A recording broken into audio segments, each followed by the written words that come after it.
저는 학생들이 겪게 될 미래에 대해서 좀 말씀을 드리려고 합니다. 제가 아무래도 응용언어학을 하다 보니까 순수하게 그 휴머니티즈 자체에 대한 고민도 있지만 그것이 이 사회와 어떻게 엮여 있는가에 대해서 고민이 많거든요. 제가 처음 시작하면서 편지 한 토막을 읽어드리고 시작을 하려고 합니다. 이 편지 뒤에 보시면 편지 제가 접은 거거든요, 종이. 제가 글쓰기를 좋아하게 된 게 초등학교 6학년 때부터 고등학교 3학년 때까지 편지를 거의 일주일에 한두 통씩 한 7년 넘게 썼던 것 같습니다. 대학교 때도 썼고요. 그때 항상 이렇게 종이에 접어가지고 친구들한테 편지를 보내곤 했는데 부제는 이렇습니다. 사람의 수만큼 많은 마음의 사전에 관하여. 저한테 어떤 한 친구가 물어봤어요. 너 하필 왜 응용언어학이라고 하는 걸, 말이라고 하는 걸 평생 동안 공부하기로 했냐라고 물어봤는데 그때까지 제가 한 번도 그걸 정리해 본 적이 없어가지고 편지를 쓴 적이 있습니다. 그 편지의 첫 대목이 이렇게 시작을 합니다. 우리가 처음 사랑이라는 말을 어렴풋이 이해했을 때 그건 어떤 의미였을까? 엄마랑 밥을 같이 먹는다는 뜻이었을까? 기억 안 나시죠? 이거 기억나시는 분은 아마 스스로를 속이고 계신 분일 가능성이 높습니다. 상상의 나래를 펼쳐보는 거죠. 아니면 우리를 꽉 껴안아준다는 의미였을까? 누군가와 손을 잡고 함께 걷는다는 그런 의미는 아니었을까?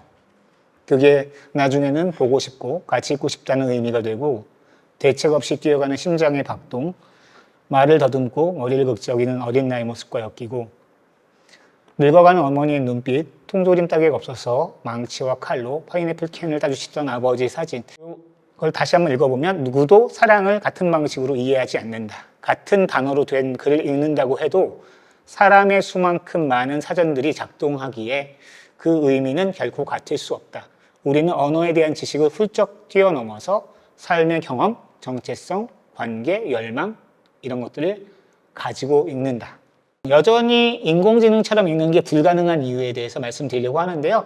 아이가 달린다와 기차가 달린다를 생각했을 때 기표적으로, 단어적으로는 똑같습니다. 그러나 아이가 달리는 것과 기차가 달리는 것은 전혀 다른 일이에요.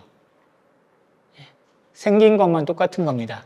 이런 의미에서 우리가 헷갈리는 건 뭐냐면 내가 글을 읽는 것과 인공지능이 글을 읽는 것은 똑같이 하는 것처럼 보이지만 사실은 완벽하게 다른 프로세스라고 하는 것을 말씀을 드리고자 합니다. 이 근본적인 차이는 어디서 오냐면요. 인간이 언어를 배우는 것과 인공지능이 언어를 배우는 게 다르기 때문에 그렇습니다.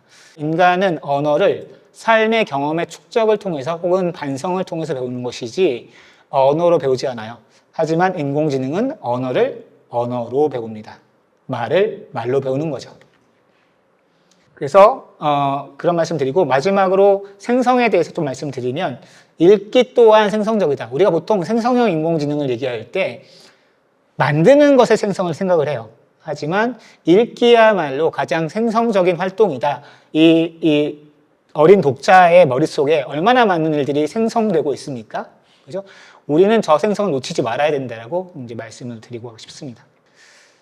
그리고 아무리 인간이 인공지능을 발달시켜도 여전히 상수를 넘는 것이 있습니다. 그것은 뭐냐면 우리가 텍스트를 이해하고 숙성시키고 반추하고 깊이 사유하는 시간, 그 시간은 변하지 않습니다. 그 상수를 잊으면 인공지능의 현혹이 되게 돼요. 다시 말해서 어떤 사람이 말했듯이 인상적인 걸 중요한 것으로 착각하게 됩니다. 인상적인 것은 중요한 것이 아닙니다. 인공지능은 매우 인상적이에요. 저는 생성 없는 생성을 경계하면서 끝없이 읽어야 된다고 생각합니다. 지금 저희가 맡고 있는 생성은 제너레이션입니다. 만들어내는 거죠. 하지만 인문학적 의미의 생성, 철학적 의미의 생성이 존재하지 않습니까? 좀 느슨한 의미로 쓴다면 생성이라고 하는 것을 이렇게 볼 수 있을 것 같아요. 새로운 존재가 되는 과정, 내적 변화의 경험, 무언가 끊임없이 되어가는 끝없는 과정이라고 생각합니다. 읽기 과정에서 이 생성은 계속해서 역동적으로 일어나게 되고요. 우리가 만드는 것에 현혹을 당하면서 이 내적인 생성을 갖다 버리는 일은 없어야겠다라는 생각을 하게 됩니다.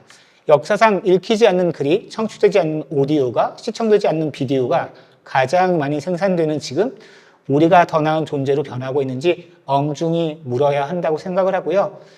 그렇기 때문에 인공지능의 시대, 소위 인공지능의 시대를 선언하고 인공지능을 중심으로 리터러시 생태계를 변화시키려 하기보다는 깊게 읽고 정성껏 쓰고 마음을 다해 소통하는 일의 가치와 아름다움을 다시 지금 돌아봐야 할 이유가 여기 있습니다.